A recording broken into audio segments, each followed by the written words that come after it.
There's a curse that seems to follow Pierce Brosnan wherever he goes, a pattern so cruel and precise that it defies explanation. The man who once commanded the screen as James Bond, unshakable and invincible, has been systematically broken by life itself. And the most terrifying part? It's happening again. Right now, at 71, the same dark forces that stole everything he loved are circling back for one final strike. What he's preparing to do about it has left everyone who knows him genuinely terrified. Most people think they know Pierce Brosnan's story, the suave Bond actor who had it all. But what they don't know is the calculated cruelty of how fate has stalked him for decades. The same disease, the same ages, the same heartbreak. It's like someone's been playing with his life, moving pieces on a chessboard, and he's finally realized he's been in checkmate all along. Pierce Brosnan's nightmare didn't begin with fame or fortune. It started in a small Irish town with the sound of footsteps walking away forever. Born on May 16th, 1953, in Drogheda, Ireland, Pierce knew abandonment before he knew his own father's face. Thomas Brosnan, a carpenter, simply vanished when Pierce was barely old enough to remember. No explanation, no goodbye, just empty space where a father should have been. His mother May, desperate and alone, made the impossible choice that would haunt both their lives. When Pierce was 4, she left him behind in Ireland and fled to London, promising it would be temporary. That promise turned into 7 brutal years of abandonment, 7 years of being passed between relatives like an unwanted burden, learning that love was something that disappeared without warning. The boy who would become James Bond spent his childhood watching doors close, wondering when the next person would decide he wasn't worth staying for. Teachers saw intelligence in his eyes, but also something darker, a wariness that comes from knowing that everyone leaves eventually. When his mother finally returned with a new husband, William Carmichael, Pierce had already learned life's cruelest lesson. People you love will hurt you, and they'll do it with a smile. But William was different. He stayed. He taught Pierce to fish, to fix things, to trust cautiously. And in 1964, he did something that would change everything. He took Pierce to see Goldfinger. Watching Sean Connery command the screen, Pierce felt something ignite inside him. That man was untouchable, unbreakable, everything Pierce wanted to become. He had no idea that trying to become that character would eventually cost him everything. Pierce's path to stardom wasn't glamorous. It was survival, disguised as ambition. After leaving Ireland at 16, he ended up at London's St. Martin's School of Art, living on toast and determination, while richer classmates lived in comfort. Acting found him by accident when he wandered into a theater workshop and watched a fire eater practice. Something about the danger, the performance, the control over chaos spoke to him. Drama school was a war zone where half the students quit under pressure. Pierce stayed, not because he loved it, but because he had nowhere else to go. He worked construction jobs, washed dishes, did whatever it took to survive, while learning Shakespeare and mime. The hunger of someone who started with nothing drove him through every rejection, every humiliation. Then came Remington Steele in 1982. Almost overnight, Pierce went from unknown to international star. But with fame came the whispers, "He's the next Bond." It should have been thrilling, but those words became a curse. In 1983, producer Albert Broccoli saw him on set and said the words that would haunt him for years. "If he can act, he's my guy." But the Bond role kept slipping away. First, Roger Moore stayed for one more film.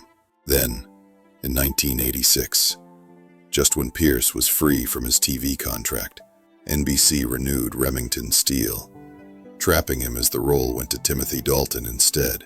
For 8 years, he watched others play the part he was born for, smile frozen in place, while his heart broke with every missed opportunity. When he finally got Bond in 1994 with GoldenEye, it felt like vindication. The film made $353 million worldwide and revived a dying franchise. Pierce performed his own stunts, including a 220-meter dam jump that was too dangerous to ensure. He gave everything to that role, body and soul. 3 more films followed, each one cementing his legacy. But success in Hollywood comes with a price, and Pierce was about to learn exactly how steep that price could be. While the world saw Pierce Brosnan as the invincible James Bond, he was fighting a battle that made any movie villain look like a playground bully. His wife, Cassandra Harris, the elegant actress he'd fallen for in the late 1970s, was dying, and there was nothing his money, fame, or connections could do to stop it. Cassandra wasn't just beautiful, she was magnetic. She'd already been raising 2 children, Charlotte and Christopher, when Pierce met her. Most men would have run from that complexity. Pierce embraced it instantly, adopting the kids and building the family he'd never had. When their son Sean was born in 1983, Pierce thought he'd finally beaten the curse of his childhood. He was wrong. In 1987, while Pierce was building his career, Cassandra started feeling tired. Not normal tired, bone-deep exhaustion that sleep couldn't fix. The diagnosis came like a sledgehammer: ovarian cancer, already advanced. The doctors gave them hope, but Pierce could see the truth in their eyes. His wife was going to die, and all his success meant nothing. For 4 years they fought. Surgery after surgery, chemotherapy that stole her hair and strength, but never her dignity. Pierce watched the woman he loved disappear, piece by piece, replaced by someone brave and brittle, who smiled through agony. Their son, Sean, just a little boy, would play doctor with toy stethoscopes, trying to heal his mother with make-believe medicine. It was heartbreaking, and hopeful, and completely useless. Cassandra died on December 28, 1991, one day after their 11th wedding anniversary. She was 43 years old. Pierce held her hand as she slipped away, whispering words that couldn't change anything. Christmas decorations were still up in their house, but the light had gone out of everything. He had to hold himself together for 3 grieving children, while his own world crumbled. The man who played a character that could survive anything had just learned that some enemies can't be defeated. Some battles can't be won. And the cruelest part, life wasn't finished with him yet. By 2004, Pierce Brosnan had everything: 4 successful Bond films, global recognition, and the respect that comes with reviving an iconic franchise. Die Another Day had just become the highest-grossing Bond film in history, with $431 million worldwide. He was at the peak of his powers, secure in his role, planning for the future. Then his phone rang. The call lasted 47 seconds. No meeting, no discussion, no gratitude. Just a voice saying, "You are a great James Bond. Thank you. Goodbye." The line went dead, and with it, Pierce's entire identity. What he learned later made it even worse. For 2 years, producers had been secretly auditioning his replacement while pretending his future was secure. They'd lied to his face while planning his execution. The fallout was swift and merciless. 3 major film deals vanished overnight. His asking price collapsed from $12 million to $3 million, as studios labeled him too Bond to play anything else. He was forced to fire 12 loyal staff members, watching careers end because his had been destroyed. The man who had been Hollywood royalty became toxic overnight. Pierce's son later remembered finding his father crying while watching the trailer for Casino Royale. It wasn't jealousy or bitterness. It was the sound of a man realizing that everything he'd built had been stripped away by people he'd trusted. The betrayal cut deeper than any personal loss, because it came from the industry he'd served faithfully for decades. Hollywood is brutal, but this felt personal. Pierce had given his body to those films, performing stunts that could have killed him.